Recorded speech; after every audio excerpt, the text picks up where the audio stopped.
அல்ஹம்துலில்லாஹ் அஷ்ஹது அன் லா இலாஹா இல்லல்லாஹ் வஹ்தஹு லா ஷரீக லஹு. அனைத்தும் அல்லாஹ்வுக்கே, அந்த அல்லாஹுவை தவிர வேறு தெய்வங்கள் இல்லை என்று நான் சாட்சியம் பகர்கின்றேன். நாம் வழிபடக்கூடிய அந்த அல்லாஹ் ஒருவராகவும் தனித்தவராகவும் இணைகள் அற்றவராகவும் ஏகத்திற்கு உரிமை உள்ள ஒருவராகவும் இருக்கின்றார். அத்தகைய நம்முடைய மகத்தான இரட்சகரை இங்கே நாம் நினைவு கூறுவதற்காக, அவருடைய வார்த்தைகளில் இருந்து கற்றுக்கொள்வதற்காக இந்த வலைதள வகுப்பிலே நாம் அனைவரும் ஒன்று குளிந்திருக்கின்றோம். மாஷா அல்லாஹ், லா குவத்த இல்லா பில்லாஹ், அல்ஹம்துலில்லாஹ். அல்லாஹ்வுடைய வார்த்தைகளான அல் குர்ஆன் மட்டுமே மார்க்கத்தின் ஆதாரம் என்றும், அதை தவிர மார்க்கத்தின் ஆதாரமோ அடிப்படையோ கிடையாது என்றும் நாம் ஒரு தெளிவான புரிந்து கொள்ளுதலில் இருக்கின்றோம். அதை நமக்கு அல்லாஹ் அருளும் கிருபையும் செய்திருக்கின்றார். மாஷா அல்லாஹ், லா குவத்த இல்லா பில்லாஹ், அல்ஹம்துலில்லாஹ். அல்லாஹ்வுடைய வார்த்தைகளான இந்த அல் குர்ஆன் 114 அத்தியாயங்களை கொண்டதாகவும் 6346 வசனங்களை கொண்டதாகவும் உள்ளது. அதை நாம என்ன செய்யறோம்? தொடர்ச்சியா அல்லாஹ்வுடைய வார்த்தைகளிலிருந்து பார்த்துட்டு வரோம். சென்ற வாரம் இதே புதன்கிழமையில நாம அல் பலத், நகரம் அப்படின்னு சொல்லக்கூடிய தலைப்புல உள்ள சூறாவை பார்த்தோம். அதுல நாம கிட்டத்தட்ட ஒரு 7 வசனம் பார்த்திருந்தோம். நிறைய ஜும்மால ஒரு 2 வசனம் பார்த்திருக்கிறோம். இரு கண்களை நாம் அவனுக்கு தரவில்லையா, ஒரு நாவும் இரு உதடும் அப்படிங்கிற மாதிரியான வசனங்களை ஒரு 2-3 வருஷம் அதுலயும் பார்த்திருக்கிறோம். அத எல்லாரும் கேட்டாங்களா என்னன்னு தெரியல. நம்ம அதனுடைய கண்டினியூட்டியா அதை இன்ஷா அல்லாஹ் அதுக்கு தொடர்ச்சியா பார்ப்போம். ஒரு லேசான நினைவூட்டலோட அதை பார்த்துட்டு நம்ம பார்ப்போம் இன்ஷா அல்லாஹ்.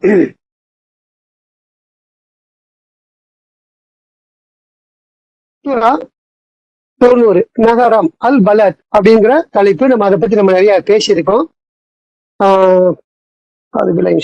இந்த நகரத்தின் மீது நான் பவித்திரமான ஆணையிடுகின்றேன். நீர் வசிக்கின்ற அந்த நகரம் பெற்றெடுப்பவர்கள் மற்றும் பெறப்பட்டவர்கள் தன்னையே மீட்டுக் கொள்வதற்கு மிகவும் கடினமாக உழைப்பதற்காக மானிடனை நாம் படைத்தோம். தனக்கு கொடுக்க அவனை எவரும் அழைக்க மாட்டார் என்று அவன் எண்ணிக்கொண்டானா? அவன் தற்பெருமை அடித்துக் கொள்கின்றான். மிகவும் ஏராளமான பணத்தை நான் செலவு செய்துவிட்டேன், எவரும் அவனை பார்க்கவில்லை என்று அவன் எண்ணிக்கொண்டானா? இரு கண்களை நாம் அவனுக்கு தரவில்லையா, ஒரு நாவும் இரு உதடுகளும்? 2 பாதைகளை நாம் அவனுக்கு காட்டவில்லையா? கடினமான பாதையை அவன் தேர்ந்தெடுக்க வேண்டும். எது கடினமான பாதை? அடிமைகளை விடுவித்தல், கஷ்ட காலத்தின் போதும் உணவளித்தல், உறவினர்களான அனாதைகளுக்கு அல்லது தேவை உடையவர்களான ஏழைகளுக்கு. அத்துடன் நம்பிக்கை கொண்டவர்களில் ஒருவர் மற்றவரிடம் உறுதிப்பாட்டுடன் இருக்குமாறு உபதேசித்துக் கொண்டும் ஒருவர் மற்றவரிடம் கனிவுடன் இருக்குமாறு உபதேசித்துக் கொண்டும் இருத்தல். இவர்கள் மகிழ்ச்சிக்கு தகுதியடைந்து விட்டனர். நம்முடைய வெளிப்பாடுகளின் மீது நம்பிக்கை கொள்ள மருத்துவர்களை பொறுத்தவரை அவர்கள் கடும் துன்பத்திற்கு ஆளாகிவிட்டனர். நரக நெருப்பில் அவர்கள் அடைக்கப்படுவார்கள். இந்த வசனம் ஒரு 20 வரைக்கும் முடியுது. சரியா? அப்ப நம்ம இதுல பார்த்த வசனம் என்னன்னா, அவன் தற்பெருமை அடித்துக் கொள்கின்றான், மிகவும் ஏராளமான பணத்தை நான் செலவு செய்துவிட்டேன் என்று. எவரும் அவனை பார்க்கவில்லை என்று அவன் எண்ணிக்கொண்டானான்னு ஒரு கேள்வி வச்சுட்டு அல்லாஹ் அவனுக்கு வழங்கிய கற்கொடைகளை நினைவுபடுத்துறார். அதுல முதலாவது வரக்கூடிய என்னவா இருக்குது? இரு கண்களை நாம் அவனுக்கு தரவில்லையா அப்படின்னு ஒரு கேள்வி கேட்கிறார். அதாவது அவன் ஏராளமா தாராளமா செலவு பண்ணிட்டு ஏன் நினைக்கிறான்னா, அவன் தான் சம்பாதிக்கிறான், அவன் தான் சேர்த்து வைக்கிறான், அவன் தான் வேலை செய்யறான், அவன் தான் கஷ்டப்படுறான் அப்படின்னு நினைக்கிறான் அவன். எல்லாத்துக்கும் பின்னால ஒரு கேள்வி இருக்குது. அவன் உழைக்கிறான்னு சொன்னா அந்த உழைப்புக்கான மூலதனம் எது? மூளை இருக்குது, கைகள் இருக்குது. ஒருத்தர் வேலை செய்ய சம்பாதிக்கிறான்னா கை இருந்தாலும் சம்பாதிக்க முடியும், அந்த மாதிரி வேலை இருக்கும். சில பேர் கை இல்லாமலே மூலதனமா வச்சு யோசனை சொல்லுவான், ஐடியா பண்ணுவான், மற்றவங்களுக்கு அட்வைஸ் பண்ணுவான், எதை எப்படி செய்யுங்க ஆலோசனை வழங்குவான். இப்படி ஒரு வகையிலையும் சம்பாத்தியம் நடைபெறும். அப்போ நீ தான் செஞ்ச, நீ தான் யோசனை சொன்னா அதற்கான மூலப்பொருளை வழங்கியது யார் அப்படிங்கிற கேள்வி இருக்குது இல்லையா? அதைத்தான் அல்லாஹ் நினைவுபடுத்துற. நம்ம வேலை பார்க்கிறோம்னா வேலை செய்ய கையில் அல்லாஹ் கொடுத்துருக்கிறார். இந்த கை கொடுக்கலாம் நம்மளால என்ன செய்ய முடியாது, வேலை செய்ய முடியாது, நம்மளால பணத்தை சேர்க்க முடியாது, இந்த மாதிரி நான் ஏழாம செலவு செஞ்சுட்டே பெருமை அடிக்க முடியாது. என்ன ஒரு நாம ஒரு பெரிய சொத்துக்கா இருந்தாலும் அதெல்லாம் கடவுள் வழங்கிய ஒண்ணா இருக்குது அப்படிங்கறதுல நாம நின்று இருக்கிறது தான் என்ன சொல்றாருல்ல, அவனுக்கு இது கண்களை நாம் அவனுக்கு தரவில்லையா ஒரு கேள்வி வைக்கிறார். மனிதனுடைய உறுப்புகள்ல எல்லா உறுப்புமே முக்கியமானதுதான். ஆனா கண் இருந்தா தான் எதையுமே அறிய முடியும். ஒரு அடையாளத்தையோ ஒரு நிறத்தையோ எந்த ஒரு விஷயத்தையும் நாம எது தேவைப்படுது, பார்வை தேவைப்படுது. பார்வையை பொறுத்த வரைக்கும் ஒரு பச்சை மஞ்சள் அப்படின்னு சொல்றோம்னா அது யார் உணர முடியும்? பார்வை உடையவன் தான் அவன் தான் உணர முடியும். பார்வை இல்லாத ஒருத்தனால கலரை உணர முடியாது. இது என்ன கலர் சொல்லி கொடுத்துருப்பாங்க, பச்சை கலர் கட்டிடம் அப்படி சொல்லப்பட்டிருக்கோம். அதை அவன் வழிமொழிவான் இன்னொருத்தன்ட்ட. அவங்க ஒரு கிரீன் பில்டிங் இருக்குல்ல அதை காட்டுங்க அப்படி சொல்லுவானே தவிர பச்சை எப்படி இருக்கிறது அவனுக்கு தெரியாது. ஆக யாருக்கு தெரியும் பச்சை? கண்ணு உள்ள ஒருத்தவன் தான் அந்த பச்சையை தெரியும். அந்த மாதிரி நமக்கு மிக முக்கியமானது வாழ்க்கையில இன்றியமையாத ஒரு உறுப்பு எதுன்னு கேட்டா கண்ணு. நம்முடைய முகத்துல ஐம்புலன் இருக்குது. சிந்திக்கக்கூடிய மூளை, பார்க்கக்கூடிய கண்ணு, கேட்கக்கூடிய செவி, இல்லையா, பேசக்கூடிய வாய், இப்படி முக்கியமான எல்லா உறுப்புமே எங்க தலையில தான் இருக்குது. கண்ணு பத்தி அவங்க சொல்றாரு. அந்த கண்ணு ஒரு நம்முடைய வாழ்க்கைக்கு நம்ம நடமாடுவதற்கு, வாழ்வதற்கு, வேலை செய்வதற்கு, எந்த ஒரு விஷயத்திற்குமே கண்ணுதான் அந்த பார்வையை கொடுக்கக்கூடிய ஒண்ணா இருக்குது. அந்த பெருமை அடிக்கக்கூடிய பார்த்து அல்ல அந்த கேள்வி கேட்கிறார், உனக்கு வழங்கவில்லையா அப்படிங்கிற கேள்வி கேட்கிறார். உண்மையில அப்ப வந்து நம்ம யோசிச்சு பார்த்தோம்னா நம்ம செஞ்சது இல்லை, நம்ம படிச்சது கிடையாது, நமக்கு எந்த உரிமையுமே இல்லை அப்படிங்கிற முடிவுக்கு வரணுக்கு அந்த அடிப்படையில நல்ல கேள்வி கேட்கிறாரு. எப்படி கேட்கிறாரு? இரு கண்களை நாம் அவனுக்கு தரவில்லையா?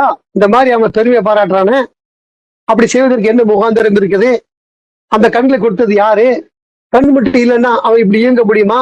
இது மாதிரி பேச முடியுமா? எப்பவுமே பேசுவாங்க, தான் உழைக்கும் போது, தான் ஆரோக்கியமா இருக்கும் பொழுது நான் தான் சம்பாதிக்கிறேன் அப்படிங்கிற ஒரு திமிர் எப்பவும் பேசுவான். அவனால செய்ய முடியும்போதுதான் பேசுவான். ஆனா ஒரு காலம் வரும் அவனுக்கு. என்ன காலம் வரும்? இதெல்லாம் செய்ய முடியாத காலம்னு ஒண்ணு வரும். சுயமா சம்பாத்தியம் பண்ண முடியாது, அவனே செய்ய முடியாது, இயலாமை அவனை தொற்றிக்கொள்ளும். இதெல்லாம் ஒரு காலம் வருங்கிறத உணர்ந்து வாழணும். நமக்கு இன்னைக்கு எல்லாமே இருக்குது, சம்பாதிக்கக்கூடிய திறன் இருக்குது, நமக்கு நம்மளே பார்த்துக்கக்கூடிய வலு சக்திகள் இருக்குது. ஆனா இது நிரந்தரமா அப்படின்னா இல்லை. நிறைய குடும்பங்கள்ல கணவன் மனைவி விஷயங்கள்ல இன்னைக்கு கூட ஒரு விஷயம் கேட்படுறான், அதுக்கு அவங்க ஆளவனை கேட்கறாங்க. இதெல்லாம் ஏன் நடக்குது? பிரிவுகள் இருக்கு. ஏன்னா அவர் சுயமா சம்பாதிக்கிறாரு, சுயமா தன்னை காப்பாத்திக்க முடியுது, யாரும் துணை தேவைப்படல. இந்த மாதிரி சமயத்தை என்னவா இருக்கிறாருன்னா அவர் அரகண்டா இருக்கிறார், எதிரா இருக்கிறார். கணவன் மனைவி உறவுல பிரிவு இருக்குது. ஆனா நம்ம என்ன நினைச்சு பார்க்கணும், நமக்குன்னு ஒரு காலம் இருக்குது, அந்த காலத்துல நம்ம இயலாமையில தேடுவோம், நமக்குன்னு ஒரு துணை இருக்கணும் அப்படிங்கிற எப்பவுமே எல்லா காலத்திலையும், கஷ்ட காலத்திலையும் நல்ல காலத்திலையும் ஒன்னா இருக்கிறது தான் சிறப்பை தவிர கஷ்ட காலத்துல விட்டுட்டு ஓடுறது சிறப்பு கிடையாது. கஷ்ட காலத்திலையும் நம்முடைய துணைகள் நம்மளோட எப்படி கைகோர்த்து இருந்தாங்களோ அது மாதிரி அவங்களுடைய கையோட இருக்கணும். அது மாதிரி இல்லாம என்ன செய்யறான், அவன் வந்து தான் தோன்றி நமக்கு என்ன செய்வோம், நம்ம சம்பாத்தியம் பண்ணிக்கலாம், நம்ம காப்பாற்றிக்கலாம்னு அவன் ஆரோக்கியம் இருக்கும்போது நினைக்கிறான். ஆனா அந்த ஆரோக்கியம் எல்லாமே என்னவா செய்யும், எல்லா காலங்களும் புரிஞ்சுக்கணும். நாம அறிஞ்சிருக்கிறோம், நாம தூக்கக்கூடிய ஒரு நபரா இருப்போம். நம்ம பழைய காலத்துல 40 கிலோ தூக்கி நமக்கு இருக்குது. ஆனா சிறு பிள்ளையா இருக்கக்கூடியவங்க 5 கிலோ தூக்கிற நிலைமை இருந்திருக்கும். வாலிபத்துக்கு அவங்க 50 கிலோ தூக்குவாங்க. அது மாதிரி காலங்கள் மாறிட்டே இருக்கும். அப்படி இருக்கும் பொழுது நமக்கும் அந்த மாதிரி ஒரு வலுவை இருக்கக்கூடிய காலங்கள் இருக்குது அப்படிங்கிறத நினைச்சு வாழக்கூடிய இருக்கணும். அந்த கண்கள் அல்லாஹ் சொல்றாரு, கண்களுக்கு எப்பவுமே நிரந்தரமான பார்வை கிடையாது. பார்வைகள் அதனுடைய தன்மையில மாறிட்டே இருக்குது. திரட்சியா ஆரம்ப காலத்துல குழந்தையா இருக்கும்போது கொஞ்சம் கொஞ்சமா ஏற்பட்டு ஒரு நல்ல ஒரு திரட்சியான பார்வை வருது. ஒரு ஏஜ் வரும்போது என்ன ஆகுது, இந்த பார்வை திறன் குறையுது. இன்னைக்கு நிறைய பேர் பாக்குறது, கிட்டக்க டிவி பாக்குறது, ஒளியான விஷயங்களை வெளிச்சமானத எதுவுமே டிஸ்டன்ஸ்ல பார்த்தா அதை நம்ம பார்வை நம்ம குறையாது. ஆனா பெரும்பாலும் பிள்ளைங்க படிக்கக்கூடிய பிள்ளைங்க என்ன செய்வாங்கன்னா அதை சிலேட்லயோ நோட்லயோ எழுதும் போது இப்படி படுத்து இப்படி எழுதுவாங்க. இந்த மாதிரி கிட்டக்க பார்த்தோன்னா அது பழக்கப்பட்டுச்சு. ஆக்சுவலா இந்த மாதிரி செய்யக்கூடிய பிள்ளைகள் நாம தூரமா ஆரம்பத்திலே செஞ்சிருக்கணும். அது செய்ய தவறுனா இப்ப கிட்டக்க பார்த்தா தான் தெரியுது, தூரமா தெரியல அப்படி நிலைமைக்கு போயிடும். அப்ப என்ன செய்ய வேண்டியது, அந்த பிள்ளைங்களுக்கு கண்ணாடி போட வேண்டியது இருக்குது. அப்ப தூரமா இருந்து பார்க்கும்போது கண்ணில் போட்டா கண்ணு கட்டா தெரியுற மாதிரி அந்த பார்வையில் கோளாறு இருக்குது, பார்வை குறைபாடு இருக்குது. அப்ப என்ன செய்ய போறோம் நாமன்னா, நம்ம கண்ணை இழக்க போறோம். நம்ம இந்த பார்வை நிரந்தரம் இல்ல, பார்த்து வைக்க மாட்டோம். இதுக்கு ஒரு தன்மை இருக்குது, கண்ணுக்கு பலவிதமான தன்மைகள் இருக்குது அப்படின்னு நம்ம அறிஞ்சிட்டு இருக்கிறோம். கண்ணுங்கிறது நம்ம முகத்துல இருக்கக்கூடிய 2 உறுப்பு. அதை நம்ம எடுத்து பார்த்தா ஒரு 50 கிராம் வெயிட் கூட இருக்காது. நம்ம ஆட்டு தலைவா வாங்கத்தான் செய்யறோம். அதுல கண்களும் இருக்குது. நம்ம அதை பாக்குறோம். அந்த கண்கள்ல லென்ஸ் மாதிரியான ஒரு அமைப்பு அதுல இருக்கும். சாதாரணமா அந்த கண்ணையை நம்ம உருண்டையா எடுத்துட்டு கருவிலையும் இருக்கும், சுத்தி வெண்மையா இருக்கும். ஒரு பேப்பரை எடுத்து வச்சுட்டு நம்ம அதை பார்த்தோம் சொன்ன அன்னைக்கு மேலேஜ் பார்த்தாக்கா அது பெருசா தெரியும். நம்ம கண்ணு அந்த மாதிரி நல்லா அமைச்சிருக்கிறார். பார்வை லென்ஸ் தூரம் இருக்கிறத கிட்ட இருக்கிறத எப்படி எல்லாம் பார்க்கணும் அப்படின்னு நமக்கு ஒரு சில அமைப்புகள்லாம் இருக்குது. அது அறிவியல் ரீதியான விஷயங்கள். அப்ப அந்த கண்களுக்கு பலவிதமான தன்மைகள் இருக்குது. கண்ணை வச்சே நம்ம பேசுறோம். கண்ணில் பார்க்கும்போதே நம்ம எதிரில் உள்ளவங்க புரிஞ்சுக்கிறாங்க, குடும்பத்தில் உள்ளவங்க புரிஞ்சுக்கிறாங்க என்ன சொல்ல வர்றாங்க அப்படின்னு. கண்ணு அன்பா பார்க்கும், கனிவா பார்க்கும், பரிவா பார்க்கும், இரக்கமா பார்க்கும், கோபமா பார்க்கும், முறைச்சி பார்க்கும். பல விதமான பார்வை. அதை முறைக்கும் போது கண்ணு அப்படிதான் இருக்கும் நமக்கு. ஆனா அந்த முறைப்பில அந்த தன்மை தெரியும். நம்ம பார்க்கும்போது தெரியுதா, கண்ணு ஒரே கண்ணு தான், அளவு மாறாது, ஒண்ணு மாறாது, விரிச்சியும் பார்க்க மாட்டோம். ஆனா ஆட்டோமேட்டிக்கா அது எப்படி வருது பாருங்க. ஒரு லென்ஸ்ல கலர் மாறுற மாதிரி ஆட்டோமேட்டிக்கா அந்த கண்ணில் பலவிதமான தன்மைகள் வெளிப்பட்டுக்கிட்டே இருக்கும். ஒருத்தர் பார்க்கும்போதே அந்த சந்தேக பார்வை தெரியும். சந்தேகமா பார்க்கறோம், கட்டு கண்டுபிடிச்சிருவோம். நேர்மையான பார்வை இருக்குது. இப்படி பார்வைகளை பலவிதமான பார்வை எல்லாம் படிச்சிருக்கு. அந்த மாதிரியான படைப்பாளர் நினைவுபடுத்துறாரு நம்மளுக்கு. அவனுக்கு நாம் 2 கண்களை தரவில்லையா, அதை அவனே உண்டாக்கிக்கிட்டானா, அவன் படைச்சானா அப்படிங்கிற ஒரு கேள்வி எல்லாம் நமக்கு அங்க வைக்கிறார். அதை நினைச்சு பார்த்தோம்னா நமக்கு இந்த மாதிரியான ஒரு போக்கு வராது. என்ன போக்கு? நான் தான் செலவு பண்ணேன், நான் தான் சம்பாதிச்சேன், நான் தான் தலைவர், நான் சொன்னதான் கேட்கணும், நான் தான் பெரிய ஆளு அப்படிங்கிற அகந்தையெல்லாம் எப்ப வராது? இதுக்கெல்லாம் நிரந்தரம் இல்ல, கடவுள் நானா ஒளி எடுத்துருவாரு அப்படிங்கிறது நினைவு நமக்கு இருக்கணும். அது நம்ம நினைவுபடுத்துறாரு. அவன் மாதிரி பெருமடிக்கிறான, அவனுக்கு 2 கண்களை நாம் தரவில்லையா, அதை அவனே உண்டாக்கிக்கிட்டானா, அவனே படிச்சுக்கிட்டானா, அவனுக்கே அந்த பார்வை வந்துடுவான். கண் அங்க இருக்கிற வரைக்கும் தான் மனித உடம்புல பார்வை. அதை பிடிக்க வெளியே போட்டா பார்வை கண் இருக்கும், பார்வை தெரியாது இல்ல. எவ்வளவு நம்ம அறிஞ்சு வச்சிருக்கிறோம். எல்லாமே ஒரு செட்டப்ல இருக்கும் பொழுதுதான் அதுக்கான நரம்புக்கு, அதுக்கான பார்வைகள், அதோட ஒளிகள், தொடர்பு உள்ள விஷயங்கள் எல்லாம் சேர்ந்து இயங்கக்கூடியது எல்லாம் வச்சிருக்கிறார். இது எந்த ஒரு மனிதனாலும் செய்ய முடியாத அறிஞ்சியை வச்சிருக்கிறோம். இப்படி நமக்கு பல வகையில் நினைவுபடுத்துறாரு. 2 கண்களை நாம் அவனுக்கு தரவில்லையா அப்படி யோசிக்க சொல்றாரு. சிந்திங்க அப்படின்னு சொல்லிட்டு இது மாதிரி ஒண்ணு சொல்றாரு. நமக்கு ஒன்னா கொடுத்திருக்கிறாரு, ஏராளமா கொடுத்திருக்கிறாரு. அவர் சொல்லக்கூடிய நமக்கு ஒவ்வொரு உறுப்புக்கு அடுத்த உறுப்பை சொல்றாரு. ஒரு நாவும் 2 உதடுகளும் அப்படிங்கிறார். ஒரு நாக்கு 2 உதடு. ஏன்னா 2 சேர்ந்தா தான் பேச முடியும். எல்லாமே கருத்தினி உறுப்பா இருந்தாலும் நம்ம பேசுவதற்கு 2 இயங்கணும். நம்ம வாய் அசைக்கிறோம், நம்ம மீட் பண்ணி பார்த்தோம்னா வாய் அசைதான் தெரியும், சத்தம் கேட்காது. சத்தம் எப்படி வருது நம்மளுக்கு? நம்முடைய குரல் வளைகள் இருந்து வருது. குரல் வளை நமக்கு எல்லாருமே இந்த ஒரு டியூப் நம்ம பாக்குறோம். நம்ம ஆடுனுடைய ஈரல் என்ன வாங்குவோம், அந்த நுரையெல்லாம் வாங்குவோம். அதுல ஒரு டியூப் வரும், அது நெஞ்சில இருந்து உள்ள போற மாதிரி நம்ம பாத்துக்கிறோம். நம்ம ஏசி வாட்டர் ஃபில்டர் எல்லாம் வெளியே போடுறோமே, அதை பார்த்தா டிசைன் பண்ணிருப்பான். ஒரு நுரையீரல் என்ன டிசைன் இருக்குதோ அதைத்தான் பண்ணி. ஏன் அப்படி பண்றான்? வரியா அது நின்று வரணும், தங்கி வரணும். நம்முடைய உணவுகள்லாம் எதுவும் போட்டாலுமே இமிட்டா தொப்புன்னு விழாம அது தங்கி மெதுவா போய் சேர்றது அந்த டிசைன் பண்ணப்பட்டிருக்கு. அதே மாதிரிதான் நம்ம மனிதனும் செய்யறான். அதே மாதிரி வடிவமைச்சு அந்த தண்ணிகள் டப்புன்னு ஒட்டாம மெதுவா சேர்ற மாதிரி வச்சு பண்ணுவோம். அப்ப அந்த குழாய்கள் மூலமா நமக்கு வருது அந்த குரல் வலைங்கிறது நமக்கு எல்லா ஒரே அமைப்புகள். எல்லாருக்கும் வெவ்வேறு முகம் இருக்கிற மாதிரி எல்லாருக்கும் வெவ்வேறு குரல் இருக்குது. யாரு குரலும் யாருக்கும் மேட்சாது. சில மிகப்பெரிய ஆர்டிஸ்ட் பண்ணுவாங்க, இந்த நடிகர்கள் மாதிரி பேசி காட்டுவாங்க. அதே மாதிரி நமக்கு உணர முடியும். நம்மளால இவன் அவனை மாதிரி பேசுறான், இது அதே மாதிரி இருக்குது அப்படி சொல்ல முடியுமே தவிர அந்த ஆடியோவை ஆய்வு உட்படுத்தி பார்த்தோம்னா டிஃபரெண்ட் கண்டுபிடிச்சு சொல்லிடுவாங்க எவ்வளவு சதவீத வித்தியாசம் இருக்குது அப்படின்னு. மேலோட்டமா நமக்கு அது கேட்கும்போது நமக்கு ஒரே மாதிரி தெரியுமே தவிர அந்த ஆடியோவை ஆய்வு பண்ணணும்னு சொன்ன அன்னைக்கு இது அவன் இல்லைங்கிற சொல்லிடும். ஒரிஜினல் ஆடியோ வேற, மிமிக்ரி பண்றது வேற அப்படின்னு சொல்லி காட்டுறோம். அந்த அளவுக்கு வித்தியாசம் இருக்குது. அதுக்கான மிஷினரி தான் இருக்குது அப்படின்னு மாதிரி அறிஞ்சு வச்சிருக்கிறோம். ஸோ நம்முடைய குரல் வகைகள் எப்படி இங்க டிசைன் பண்ணப்பட்டிருக்குதோ அந்த டிசைனை பொறுத்து நமக்கு என்ன இருக்குன்னா குரல்கள் மாறக்கூடியதா இருக்கும். அதன் வழியா தான் நமக்கு வெளியே வருது. அப்ப அதுக்கு நாக்குடைய அசைவு பாருங்க. நாக்கு அசை என்னென்னமோ பேசணும். அந்த வார்த்தை அந்த எழுத்துக்களுக்கு ஒவ்வொரு சுழிவு இருக்குது. அந்த மாதிரி என்ன செய்யும், நமக்கு அது வளையுது. நம்மளா செய்யறோம் அதெல்லாம். கடவுள் இயக்குறாரு. உள்ள அது கிடக்குது, வெளிக்கொண்டு வராரு. ஒவ்வொரு அரபியில சொல்றோம்ல, ஐன் எப்படி உச்சரிக்கணும், எவ்வளவு ஆழமா உச்சரிக்கிறான். அதுவும் அப்படி சொல்லும் போது ஐன் உச்சரிக்கும் போது ஆட்டோமேட்டிக்கா வருது பாருங்க. அது நம்மள நிலையில வச்சுக்கிட முடியுமா? கடவுள் தான் அதை இயக்குறாரு. அந்த வார்த்தைகள் தகுந்த நாக்குகளை என்ன செய்யறாரு, திசை திருப்புறாரு, வளைக்கிறாரு, சுருக்குறாரு, மடக்குறாரு, பல விதமா செய்யறாரு. நாம நிமிஷத்துல மலமலாம் பேசி முடிச்சிடறோம். அதெல்லாம் எப்படி நம்மளால முடியும்? நம்மளால ஒருபோதும் முடியாது. நம்மளை கடவுள் தான் இயக்குகின்றார். அப்ப பேசும்போது அந்த நாவு அசைவு, உதட்டினுடைய அசைவு ரெண்டு சேர்ந்துதான் பேச்சு கிடைக்குது. 2 வாரம் கையில பிடிச்சி நீங்க பேசி பாருங்க, ஒரு வார்த்தை கூட ஒழுங்கா சொல்ல முடியாது, தெளிவா சொல்ல முடியாது. டெஸ்ட் பண்ணி பாருங்க. நீங்க 2 வாயில் பிடிச்சிக்கிறீங்க, ஏதோ நல்ல ஒரு தேங்கான்னு சொல்லுங்க, மாங்கான்னு சொல்லுங்க, புளியங்கான்னு சொல்லுங்க, சொல்ல முடியாது பாருங்க. ஏன்னா ஒட்டினா தான் புளியங்கிற வார்த்தையே வரும். ஒட்டன்னா அந்த வார்த்தை வராது. உதல் ஒட்டக்கூடிய வார்த்தைகள், உதல் ஒட்டாத வார்த்தைகள் நிறைய இருக்குது. அரபியில் நம்ம பார்த்துருக்கிறோம். 19 அதாவது பிஸ்மில்லால எதெல்லாம் ஒட்டுவோம் நம்ம பார்த்துட்டு ஒட்டக்கூடிய வார்த்தையா இருக்குது. எத்தனை முறை ஒட்டுதுன்னு பார்த்தா 19 முறை ஒட்டுது. 19 முறை ஒட்டக்கூடிய வார்த்தைகள் அங்க எழுத்துக்களை அமைச்சிருக்கிறாரு.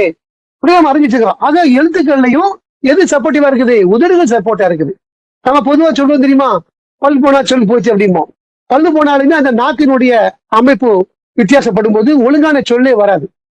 ஏன்னா நாக்கு அந்த டிசைட் பண்ணப்பட்டு, நம்ம பல்லுக்குள்ளதான் நாக்கு இருக்குது. அந்த பல்லுக்கும் நாக்குக்கும் மத்திய கிடையாது, ஏத்த இல்ல. ஆனா எப்படி அல்ல வடிவமைச்சிருக்கிறார், எப்படி அது கடிபடாம இருக்குது பாருங்க. பல நேரங்கள்ல கடிபடக்கூடிய தருணம் வரும். அதுவும் நம்ம கையில இல்ல. நமக்கு என்ன ஆசையா நம்மளே கடிச்சு வலியை உண்டாக்குவதுக்கு தண்ணீர் வர அளவுக்கு நம்ம கடிச்சிருப்போம். சில சமயங்கள்ல சில பேருக்கு உள்ளுக்குள்ள பருவு ஏற்பட்டிருக்கும். எதோ கடிக்கும் போது அது சேர்ந்து இந்த சைடு கண்ணு கடிப்படும். அதுக்கான மருத்துவம் என்ன, டிப்ஸ் என்னன்னா, நீ நல்லா வாயில காத்தடைங்க, பப்புன்னு மூடிக்கீங்க, இப்படி கொஞ்சம் எக்ஸசைஸ் பண்ணிட்டு இருந்தீங்கன்னா அது ஓரளவு சரியாகும் அப்படின்னு சொல்லி கொடுப்பாங்க நமக்கு. இந்த மாதிரி டிசைன் இருக்காரு பாருங்க, எவ்வளவு நுணுக்கமா. அப்ப கடிபடக்கூடிய நேரமும் நமக்கு இருக்குது, கடிபடாம காப்பாற்றக்கூடிய நேரம் இருக்குது. அது யார்கிட்ட இருக்குதுன்னா கடவுள் கையில தான் இருக்குது. கடவுளை தவிர யாருக்குமே சக்தி கிடையாது. நம்ம வாயை நம்மளே இயக்க முடியாது, நம்ம வாயை நம்மளே கடிக்க முடியாது, நம்ம வாயை நம்மளே கடிக்காம இருக்கவும் முடியாது. எல்லாமே நிகழும். அப்போ நம்மளை இயக்குறது யாருன்னா கடவுள். அப்ப பேசுறேன்னா நாவு மேலங்கடி அசையுது.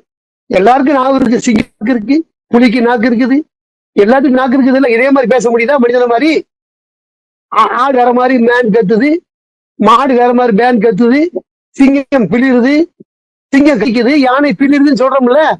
எல்லாருக்குமே நாக்கு இருக்குதா? ஏன் ஒரே மாதிரி சத்தம் வரல? அல்ல அப்படி அமைச்சிருக்கிறாரு.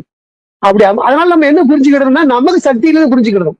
எந்த வர்ற விஷயம் என்னன்னா, நமக்கு எல்லாமே இருக்கு, நாம தான் நினைக்கிறதுக்குள்ள முகாந்திரம் இல்லை, காரணம் இல்லை, கடவுள் தான் நடத்துறாரு. அப்போ நாக்கு ஒரு மாடு கிடக்குது, அறுத்து போட்டிருக்கான், தலை வெட்டி போட்டிருக்கான், நாக்கு இருக்குது, ஆட்டி பார்த்து சத்தம் வருமா? சத்தம் வராது. நமக்கு ஆடினா சத்தம் வருது, அது நம்ம ஆட்டுறது இல்லை. எழுத்து அல்ல நமக்கு வடிவமைச்சிருக்காரு, அப்படி ஆடிட்டு இருக்குது. அப்ப அதுக்கு என்ன சப்போர்ட்? உதடு சப்போர்ட் பண்ணுவார். 2 சேர்த்து அல்ல சொல்றாரு, அவனுக்கு ஒரு நாவும் 2 உதடுகளும் நான் வழங்கியிருக்கிறேன்ல. இது இல்லாம நீ வாழ முடியுமா? நீ பேச முடியுமா? நம்ம எவ்வளவு நம்ம பேசினாதான் புரிஞ்சுக்கிட முடியுது. ஒரு விஷயம் அட்ரஸ் கேட்டு நம்ம ஒரு இடத்துக்கு போறோம், பேசினா தான் தெரிஞ்சுக்க முடியும். எந்த லொகேஷன் எங்க ஒருத்தனை கேட்டாதான் வழிகாட்டுவான், இப்படி போங்க அப்படி போங்கன்னு. பேசவே முடியலன்னா எவ்வளவு செய்களை பேசிட்டு இருப்போம். எவ்வளவு கஷ்டம் தெரியுமா செய்களை பேசி புரிய வைக்கிறது. எவ்வளவு நமக்கு இந்த சில பேட்டிகள்லாம் செய்யப்படும், செய்களை சொல்லுங்கம்மா, ஒரு பாட்டை செய்களே சொல்லுவாங்க, புரிஞ்சுக்கிட்டே முடியாது கடைசி வரைக்கும். ரொம்ப நேரத்துக்கு அப்புறம் புரிய முடியாது ஒரு பாட்டினுடைய ஒரு வார்த்தையை புரிஞ்சுக்கூடாது. அப்ப வாழ்க்கையில நம்ம நடக்கணும், பேசணும் அப்படின்னா எப்படி அது செஞ்சுக்க சாத்தியது?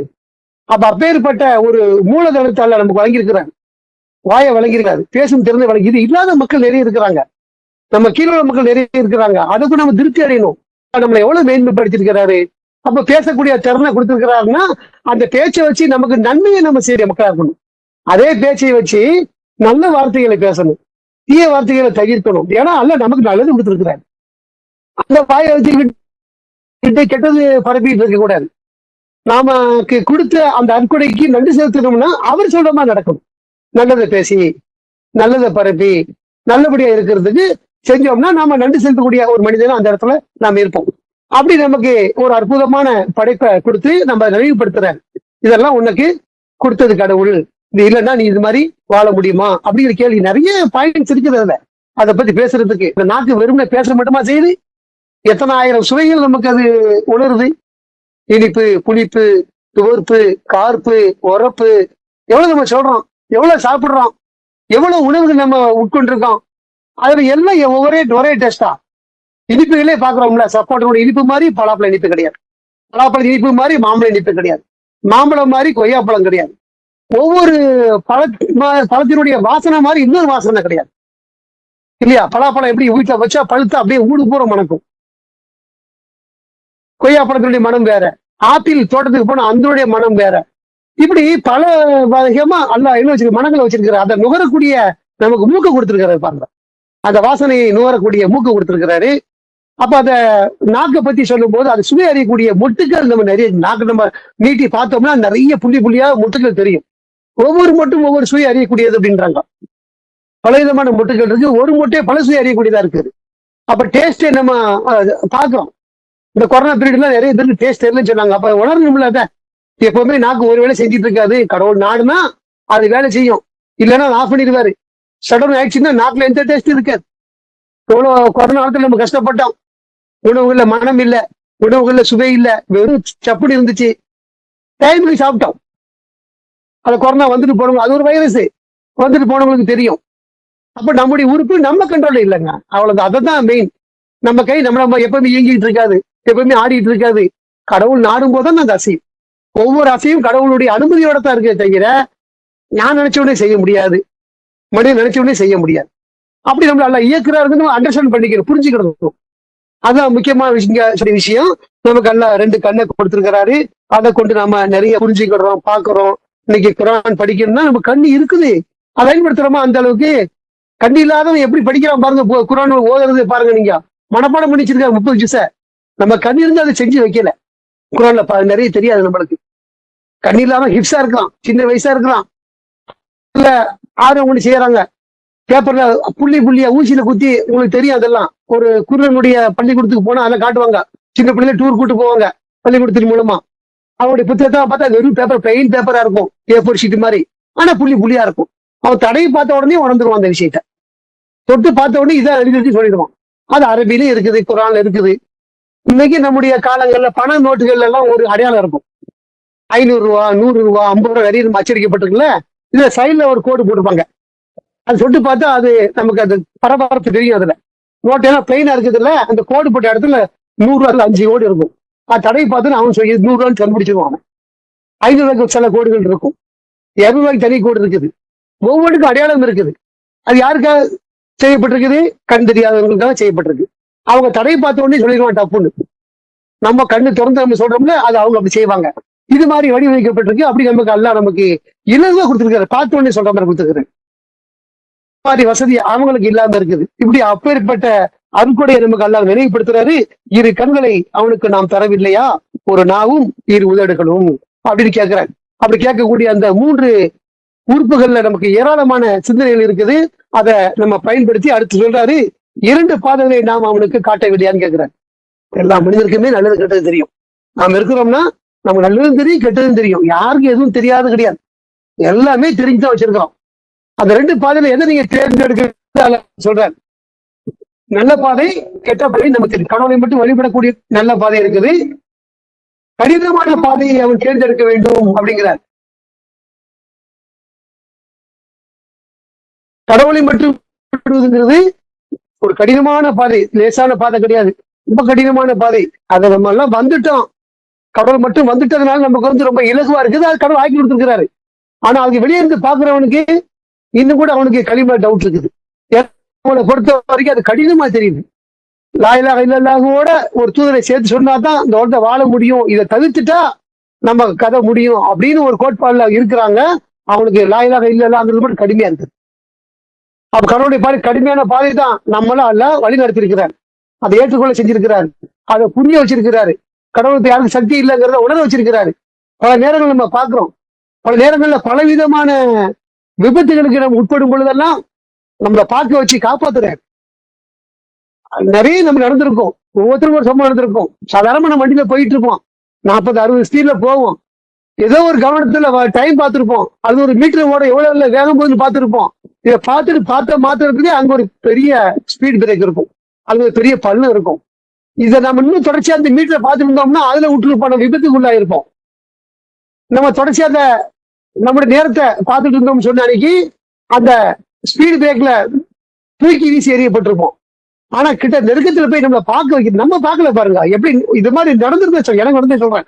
இது மாதிரி ஒவ்வொருத்தரும் நடந்திருக்கும். எவ்வளவு நம்ம ஒரு சகன புத்திக்காரனா இருந்தாலும் இந்த மாதிரி நேரங்கள் அடிச்சிருக்குன்னு சொல்றோம்ல, இதெல்லாம் நமக்கு நிகழும். அப்ப அந்த சமயத்தை கடவுள் நம்ம காப்பாத்துறாரு பாருங்க. இதுல எப்படி நடக்குது? அவர் நமக்கு இலகுவாக்கி வச்சிருக்கிறார். நம்மளை காப்பாத்துறாரு, காப்பாற்றக்கூடிய மலக்கள் நம்ம கூட வச்சிருக்கிறாரு, நிறைய அருள் செய்யறாரு. இதெல்லாம் நமக்கு நன்றி செலுத்தணும் அவருக்கு அப்படின்னு சொன்ன அன்னைக்கு அவர் சொன்ன மாதிரி நடந்தோம்னா நம்ம நன்றி செலுத்துறோம். அதுக்கு மாற்றம் நடந்தோம்னா நன்றி கேட்டோம்னா நம்ம இருக்கிறோம். இதுதான் அதோட விஷயம். இப்படி நமக்கு எல்லாம் நிறைய உறுப்புகளை கொடுத்து 2 பாதையை காட்டி கடினமான பாதையை தேர்ந்தெடுக்கணும். இந்த கடினமான பாதை எது அப்படிங்கிறத தர்மத்தை பத்தியும் அனாதையை பத்தியும் என்ன நம்ம செய்யணும் செய்யக்கூடாதுங்கிறத பத்தியும் அடுத்தடுத்த வசனங்களை சொல்றாரு. நம்ம இன்ஷால்லா தொடர்ச்சியா அதனுடைய விவரங்களை பார்ப்போம். ஆக அல்லாஹ்வுக்கு நாமளே நினைச்சா கூட நன்றி செலுத்த முடியுமான்னு தெரிய சொல்ல முடியாது. நன்றி செலுத்துவதற்கு நம்ம இயக்கணும். அதை பிரார்த்தனை நம்ம கற்றுக் கொடுக்குறாரு. எங்களுக்கு எங்கள் பெற்றோருக்கும் நீர் புரிந்து அட்டுவடைக்கும் ஆசீர்வாதங்களுக்கு பகரமாக உமக்கு நன்றி செலுத்தக்கூடியவங்களை ஆக்கி வைப்பீர்கள் அவர்கிட்ட கேட்க சொல்லாது. கேட்டுதான் பெருமை செய்கிற நான் எல்லாம் புரிஞ்சுக்கிட்டேன், நான் நன்றி செலுத்த போறேன் அப்படின்னு முடிவு பண்ணி ஒருத்தரெல்லாம் எதுவும் செய்ய முடியாது.